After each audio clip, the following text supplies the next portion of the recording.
हज़रत शुबे का ज़ाला कुछ ऐसा है, ये भी बड़ा करंट और रेलिवेंट शुबे का शुबा है। इसके बारे में आपकी राय, आपका हल चाहिए आपसे। और वो यूँ है कि ये बात तय है कि गुनाह की सज़ा दुनिया या आखिरत में ज़रूर मिलती है, लेकिन सवाल यह है कि बसा औक़ात मासूम बच्चे या बच्चियाँ किसी की हवस का शिकार होती हैं और कत्ल कर दी जाती हैं और जुल्म ढाया जाता है। जैसे पाकिस्तान में बहुत से वाक़यात हैं, तो इनको किस गुनाह की सज़ा मिल रही है या मिलती है? वो तो मासूम हैं, क्या उनके माँ बाप के गुनाह की सज़ा उनको मिलती है? अगर ऐसा है तो ये भी जुल्म है कि करे कोई भरे कोई। आप फरमाइए कि ये क्या है और इसका क्या हल है? बकिया वीडियो देखने से पहले वीडियो को लाइक करें, राहम टीवी चैनल को सब्सक्राइब करें और बेल आइकन पर क्लिक करें। शुक्रिया। अच्छा से शुबा है, वाकई ये सवाल उठता है कि मासूम बच्चे जो है वो कत्ल भी कर दिए जाते हैं, उन पर जुल्म ढाया जाता है, जैसे इसमें लिखा है हिवस का शिकार भी होते हैं, इसमें शक नहीं है। लेकिन पहली बात तो ये है कि सिर्फ मासूम बच्चे ही की इसमें कोई कैद नहीं है। ये तो कोई बड़ा भी मासूम हो तो उस पर भी इस किस्म के जुल्म ढाए जाते हैं। तो पहली बात तो है कि ये जो कहना कि भाई वो मासूम बच्चे हैं लिहाजा उस पर जुल्म क्यों हो गया। अब बड़ा कोई मासूम हो, मसलन अंबिया इकराम अलैहिस्सलाम भी तो मासूम है, चुनांचे अंबिया इकराम अलैहिस्सलाम पर नहीं जुल्म ढाया जाता, वो किस गुनाह की सज़ा है? कि नबी से तो कोई गुनाह सादिर नहीं होता, तो मासूम है। जब मासूम है तो नबी कत्ल भी हुए हैं, नबी पर जो है वो क्या क्या आजमाइशें तोड़ी जाती हैं, उनको जो है हर तरह जो है वो ज़िबा किए गए नबी, टुकड़े किए गए नबी हैं। तकरीबन 4000 अंबिया इकराम अलैहिस्सलाम शहीद किए गए। खुद कुरान करीम में ने कहा कि वो यक़्तुलून नबिय्यन बिग़ैरि हक़, यानी नाहक बेगुनाह जो है नबियों को कत्ल किया गया। तो मालूम है कि गुनाह ही ज़रूरी नहीं है, बेगुनाह भी ये जुल्म ढाया जा सकता है। ये जो कह रहे हैं कि गुनाह की सज़ा दुनिया आखिर में लाजमी मिलती है, ये भी ज़रूरी नहीं है। हाँ, बेगुनाह भी किसी को जो है जुल्म ढाया जाता है, लिहाजा अंबिया किराम अलैहिस्सलाम पर जुल्म ढाया जाता है, तो वो बेगुनाह है। बग़ैर हक़ का लफ्ज़ कुरान ने ज़िक्र किया ख़ास तौर पर। हालांकि नबी जो बेगुनाह ही मारा जाता है, नबी का कोई गुनाह गलती नहीं होती, लेकिन बग़ैर हक़ की क़ैद लगा के मज़ीद ताकीद किया अल्लाह तबारक व तआला ने कि इतना मासूम है नबी कि एक तो नबी है, फिर वो बेगुनाह मारा गया है, तो कितना बड़ा जुल्म, इंतहा दर्जे को जुल्म ढाया। इसका मतलब ये कि अल्लाह तबारक व तआला की ये तकवीनी हिकमत है कि ये हालात पैदा होते हैं। इसी तरीके से बच्चा बेगुनाह अगर कत्ल हो गया या उसके हिवस का निशाना बन गया, ज़रूरी नहीं है कि बच्चा किसी गुनाह की वजह से इसमें मुब्तला हुआ या उनके जो माँ बाप के गुनाह की वजह से उसको उसके अंदर मुब्तला किया गया हो। हाँ, अल्लाह की अपनी तकवीनी हिकमत है। जैसे अम्बिया कत्ल हुए हैं, शहीद हुए हैं, तो अब वो उसका ब्लेम किसको देंगे हम? इसका मतलब ये है कि अल्लाह तबारक व तआला ने दुनिया में मजलूम भी तो पैदा करने हैं, जालिम भी तो पैदा करने हैं। जिन नबियों को शहीद कर दिया गया वो मजलूम हुए, कि मजलूम का लफ्ज़ भी तो डिक्शनरी में है, और मजलूम को उस मजलूम की वजह से अल्लाह ने मरातिब आलिया देने हैं। और जो जालिम है तो जालिमों की फहरिस्त में भी तो इजाफा होना है कि जालिम कौन बनेगा। तो मजलूम का तसव्वुर और हकीकत ही होती है कि वो मजलूम जो है वो बग़ैर किसी गुनाह के उसको जो है वो कत्ल किया या जुल्म किया जाता है। क्योंकि अगर गुनाह ही की वजह से हो तो फिर तो मजलूमियत का तसव्वुर दुनिया से ख़त्म हो जाए, मजलूम दुनिया में कोई भी ना हो। इसका मजलूम होता ही हुआ है कि जो बग़ैर किसी गुनाह के उसके साथ ऐसा हुआ। अब वो अलग बात है कि अल्लाह तबारक व तआला बस औक़ात गुनाह की सज़ा दुनिया में दे देते हैं, तो हदीस में फरमाया कि वो दुनिया में उस गुनाह का कफ़ारा हो जाता है, अब आखिरत में उसके लिए कोई सज़ा नहीं है। और अगर दुनिया के अंदर नहीं दी तो आखिरत में अल्लाह तबारक व तआला जो है वो उसकी पकड़ और सज़ा देते हैं। ये अल्लाह तबारक व तआला की जो है ये सुन्नत है, इसी तरतीब से चलते हैं। लेकिन कोई भी मजलूम जिस पे जुल्म ढाया गया हो वो किसी गुनाह की वजह से हो, ये ज़रूरी नहीं है। लिहाजा इन जिन बच्चों के ऊपर ये जुल्म ढाया जाता है तो उसको यही कहा जाएगा कि मजलूमों की फहरिस्त में एक मजलूम का इजाफा और जालिमों की फहरिस्त में एक जालिम का इजाफा हुआ है। और जो अल्लाह की तकवीनी हिकमत है, और दुनिया में अल्लाह ने बाख्तियार बना रखा हर एक को, लिहाजा वो जालिम जो अपने इख्तियार के साथ किसी पर जुल्म ढाता है उसके जुल्म को रोका नहीं जाता, ताकि आखिरत के अंदर उनकी पकड़ की जाए या दुनिया के अंदर उसको रुसवा किया जाए। तो लिहाजा ये कोई ऐसा जुल्म नहीं है, ये अल्लाह तबारक व तआला की तकवीनी हिकमत है। और फिर दूसरी बात यह है कि इस मजलूमी की वजह से वो बच्चा तो आखिरत के अंदर जो वो ऊँचे मुकाम पर है। ये तो हमारे लिए है कि यार बच्चा जो दुनिया में आया देखा क्या इस बेचारे ने, इसको कत्ल कर दिए तो आखिर मर गया बेचारा। ये तो हम सोचते हैं क्योंकि हमने सिर्फ दुनिया देखी है, हम सोचते यार यहाँ रहता, जीता, पलता, बढ़ता, मज़े उड़ाता, इसका मतलब उसने लाइफ का कोई मज़ा उड़ाया। लेकिन अल्लाह को पता है ना कि वो जिस जगह पे उनको ले गए हैं वो मकाम तो इस मकाम से हज़ारा बेहतर है। अगर हमें पता चल जाए तो कोई यहाँ ठहरने को तैयार ना हो। आज लोगों को अमेरिका का पता चलता है तो कोई अपनी एशिया में ठहरने को तैयार नहीं होता। इंडिया, पाकिस्तान, बांग्लादेश लोग अमेरिका को दौड़ते हैं, कुरानदाजी और जनाब लॉटरी पे दौड़ते हैं कि जो अमेरिका में पता नहीं क्या है, ठीक है ना। लेकिन जन्नतों के अंदर क्या है वो तो अल्लाह जानता है। और ऐसी नेमतें माला ऐनु रात वला उजुन समियत वला खतर अला कल्बी बशर, ना किसी आंख ने देखी, ना किसी कान ने सुनी, ना किसी दिल पर खतरा गुजरा, ऐसी नेमतें हैं। तो अल्लाह गुरु बच्चों को अपने पास वहाँ बुला लेता है। और हज़रत इब्राहीम अलैहिस्सलाम जो जद अमजद, उनकी जो आगोश के अंदर सारे बच्चे वहाँ जो है उनके सब पास रहते जन्नतों में, तो वो लतीफ़ और लुत्फ़ वाली ज़िंदगी दुनिया के मुकाबले में जब वो तो उसकी कोई निस्बत ही नहीं।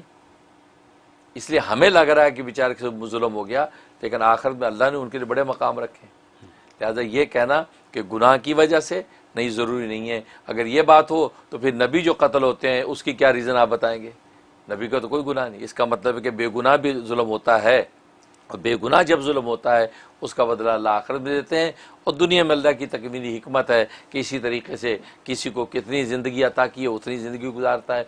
जो बच्चा बचपन में मारा गया 5-6 साल में, या बच्ची 5-6 साल में मारी गई, इसका मतलब उसकी ज़िंदगी इतनी लेके आया था, क्योंकि ज़िंदगी का जो है वो तो रहम मादर के अंदर ही लिख दिया जाता है कि कितनी मलाजल, कितनी ज़िंदगी है, और जी इतनी ज़िंदगी है, कितना इल्म है, इतना इल्म है, वो अल्लाह लिखवा देते हैं।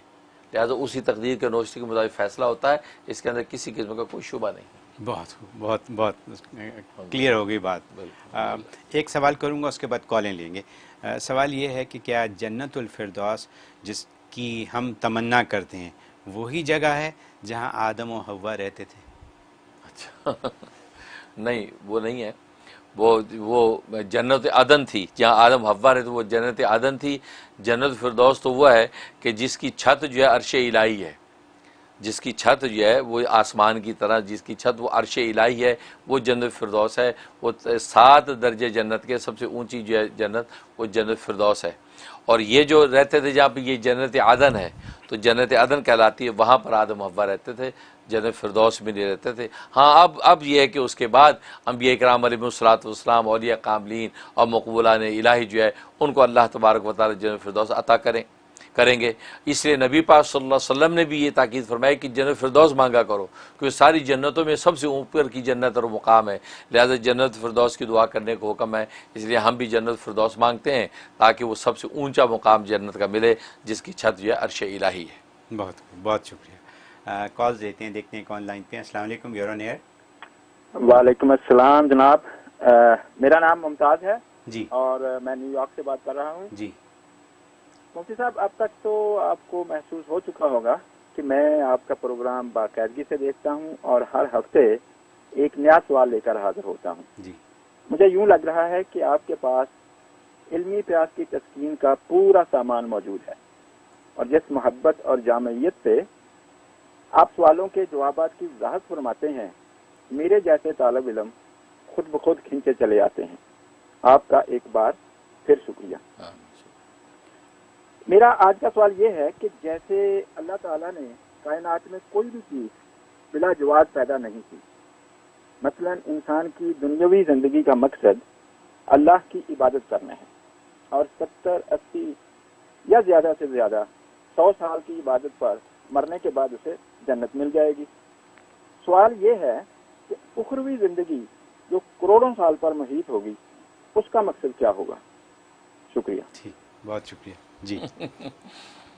माशाल्लाह, सबसे पहले तो आपकी मोहब्बत को शुक्रिया कि आप जो है हमारे प्रोग्राम को शौक़ से देखते हैं और वाकई पूरी तवज्जो के साथ और अच्छे सवालात भी करते हैं। और ज़ाहिर है कि हमें मौका मिलता है कि हम आपसे जो है वो जो भी हमने सीखा अपने बुज़ुर्गों से वो आपसे शेयर करते हैं और आप हज़रात को फ़ायदा पहुँचता है। बस यही हमारा मकसद है कि आप हज़रात को इसी तरीके से जो है हमारे ज़रिए से हमारे बुज़ुर्गों का इल्म फैज़ान पहुँचता रहे, और अल्लाह इसको शर्फ़ कबूल बख्शे। और आज का सवाल जो ये भी आपने बहुत अच्छा किया है कि भी वो मकसद जो है क्या है। दुनिया का मकसद है, ठीक है, अल्लाह तबारक व तआला की इबादत है, और वहाँ पर क्या है, वहाँ क्या है, तो असल में बात यह है कि दुनिया जो है ये अल्लाह ने अपनी इबादत के लिए बनाई, और आखिर जो है अल्लाह ने उन आबिदों की राहत के लिए बनाई है। उसका मकसद राहत है, या दुनिया में ये इबादत है, क्योंकि दुनिया में इंसान मुशक्क़त वाली ज़िंदगी गुजारता है। इबादत करने में भी मुशक्क़त है, गुनाह से बचने में भी मुशक्क़त है, यानी कदम कदम पर मुशक्क़त।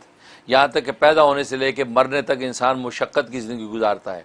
तो गोया कि ये ख़ुद जो है दुनिया दारुल मेहना है, दारुल मेहनत है, या मेहनत व मुशक्क़त है, लिहाजा इबादत की हो। यहाँ तक कि मासियत की ज़िंदगी जो गुजारते हैं, कुफर शिर्क की ज़िंदगी, वो भी मुशक्क़त की ज़िंदगी गुजारते हैं, क्योंकि कुफर शिर्क की जो मुशक्क़त है वो बर्दाश्त करते हैं। तो गोया कि दारुल मेहनत है। इस मेहनत का फल जो है वो आखिरत है। जैसे दुनिया के अंदर एक किसान जो है काम करता है, 6 महीने या साल की फसल उगाता है, पूरा 6 महीने साल वो मेहनत करता है, साल के बाद उसको फसल मिली या 6 महीने के बाद फसल मिली, अब फसल मिल के वो मंडी में जाकर उसको फ़रोख्त करता है, उसको जो है उसको प्रॉफिट मिलता है, तो ये उसके लिए बहुत तस्कीन और ख़ुशी का मुकाम होता है, मसरत का मौका होता है, और वो अपने जो भी मकासद उसे पूरा करता है, मज़ीद फसल लगाता है, अपने घर बार को दुरुस्त करता है, खाता पीता राहत हासिल करता है। तो दुनिया में देखो छोटी छोटी जो है मुशक्क़तों की बुनियाद एंड जो है वो राहत रखी है, छोटी छोटी मुशक्क़त उठाते हैं। अब माँ जो है वो 9 महीने पेट के अंदर औलाद का बोझ उठाती है, मुशक्क़त उठाती है, 9 महीने बाद अल्लाह तबारक व तआला उसकी आंखें ठंडी कर देता है और उसको राहत मिलती है। तो ख़ुद दुनिया के अंदर भी मुशक्क़त और राहत ये दो चीज़ें पूरी कायनात का हिस्सा हैं। बिल्कुल इसी तरीके से एक वाइड एंगल के अंदर हम देखें तो ये पूरी दुनिया ये अल्लाह तबारक व तआला की इबादत की मुशक्क़त के लिए है। अल अज्र बिक़द्रि नसब, फरमाया कि अजर इंसान की मेहनत मुशक्क़त की मिक़दार पर मिलता है। जो जितनी इबादत करता है उतनी ज़्यादा वो अजर और ये राहत का मुस्तहिक़ होता चला जाता है। तो वाइड एंगल में पूरी दुनिया जो कायनात ये इबादत के लिए हुई। जब आबिदों ने इबादत की और मेहनतें की, और या जो मासियत करने वाले आसी हैं वो गुनाहों के दलदल में गर्क होते रहे, तो आखिरत जो है ये आखिर जो राहत और जो है इसी तरीके से सज़ा का मुकाम है। जन्नत जो है वो आबिदों के लिए राहत का मुकाम। अब वहाँ पर वो राहत हासिल करेंगे, अब वो अब्दुल-आबाद के लिए राहत हासिल करेंगे। और अब्दुल-आबाद के लिए इसलिए कि दुनिया के अंदर आबिदों ने भले 80 साल इबादत की है, लेकिन अल्लाह तबारक व तआला के इल्म में यह है कि अगर इनको जो है अब्दुल-आबाद के लिए ज़िंदा रखा जाता तो ये अल्लाह की इबादत ही करते रहते। तो बस इस इंटेंशन और इस जज्बे पर ही अल्लाह तबारक व तआला ने उनको इनाम जो दे दिया वो हमेशा हमेशा की राहत दे दी। लिहाजा वो राहत का मुकाम है, वहाँ इंसान राहत से गुजारेगा। और जब राहत और आराम की जो जगह होती है उसका मकसद कुछ नहीं होता। जैसे घर है, घर इंसान की राहत और आराम के लिए। अब वो कह जी राहत आपका मकसद है, और क्या मकसद है? राहत खुद इटसेल्फ एक बहुत बड़ा मकसद है। लिहाजा वो राहत के साथ अपने बेडरूम में आराम से लेटता है, आराम करता है, घर बाहर से इंजॉय करता है, बैक यार्ड फ्रंट यार्ड से इंजॉय करता है, अपने बागीचे में खेत में। तो गोया कि सारी गोया का राहत के सामान, इसी तरीके से जन्नत राहत का सामान है। वो उस बंदे की उस जज्बे इंटेंशन की बिना पर उसको अब्दुल-आबाद के लिए कायम कर दिया कि अब हमेशा हमेशा की राहत, थोड़ी मुशक्क़त उठा के हमेशा की राहत। लेकिन दुनिया में जिसे मुशक्क़त नहीं उठाई, गुनाह मासियत के अंदर पड़ा रहा, गुनाह की लज़्ज़त में पड़ा रहा, तो आखिरत में जो है वो गया कि अल्लाह तबारक व तआला गैज़ व ग़ज़ब के शिकार होगा और वो जहन्नुम के अंदर हमेशा हमेशा जहन्नुम में रहेगा। कोई कुफ्र शिर्क में मरा, अगर गुनाह पे मरा, उसातुल मोमिन जो गुनहगार मोमिन है तो वो अपनी सज़ा भुगतेंगे जहन्नुम के अंदर। वो सज़ा भुगतने के बाद अब जहन्नुम से निकाल के उनको जन्नतों के अंदर दाखिल किया जाएगा। तो इससे दुनिया जो है ये इबादत का मुकाम और यानी मुशक्क़त का मुकाम, और आखिर जो राहत का मुकाम है नेकों के लिए, और ये अजाब का मुकाम है बुरों के लिए। और इसी तरीके से ये सिलसिला जारी और सारी रहता है। इस पर एक छोटा सा और शुबा दूर करता जाऊँ। बस औकात लोग समझते यार दुनिया के अंदर जो 70-80 साल ज़िंदगी गुजर गई है, लेकिन आखिर इतनी अब्दुल-आबाद के लिए आखिर इतनी लंबी ना ख़त्म होने इन्फिनिटी। यार बोर नहीं हो जाएंगे? या बोर नहीं हो जाएंगे इतनी हमेशा हमेशा? तो उसका जवाब यह है कि असल बात यह है कि दुनिया के अंदर अल्लाह तबारक व तआला ये दुनिया जो कि नाक़िस और फ़ानी है, इसको अल्लाह ने इतना खूबसूरत और पुरकशिश बनाया है कि दुनिया से कोई जाने को तैयार नहीं, कोई दुनिया से मरने को तैयार नहीं। अगर किसी की जवानी बहाल रहे तो वो कोई दुनिया की इंजॉयमेंट इतनी उसको अच्छी लगती है, दुनिया से मरने को तैयार नहीं होता। यहाँ तक बुढ़ा फरतूत हो जाता 100 साल का, वो भी मरने को तैयार नहीं होता। तो दुनिया जो कि फ़ानी और नाक़िस आखिरत के मुकाबले में वो इतनी पुरकशिश है कि कोई यहाँ से जाने को तैयार नहीं। तो आखिरत और जन्नत अल्लाह तबारक व तआला ने जो हमेशा हमेशा के लिए बनाई है, उसकी पुरकशिश होने का क्या आलम होगा, उसके जमाल का क्या आलम होगा। वहाँ तो यकीनन कोई आदमी बोरियत का तसव्वुर नहीं कर सकता। अल्लाह ने ऐसे सामान राहत वहाँ पैदा कर रखे हैं कि इंसान कभी भी बोरियत महसूस नहीं करेगा, बल्कि हर मरतबा नेमत को एक नए रंग में और नए रूप में, नई लज़्ज़त में देखेगा। और जब नए रंग और रूप में जन्नतों को देखता चला जाएगा, नेमतों को लुत्फ़ उठाएगा, तो उसको ख्याल भी नहीं आएगा कि मैं बोर हो रहा हूँ, बल्कि वो इंजॉय करेगा। और यही इंजॉय जो है दुनिया की मेहनत का बदला होगा। वाह, बहुत खूब, बेहतरीन, very nice, thank you very much.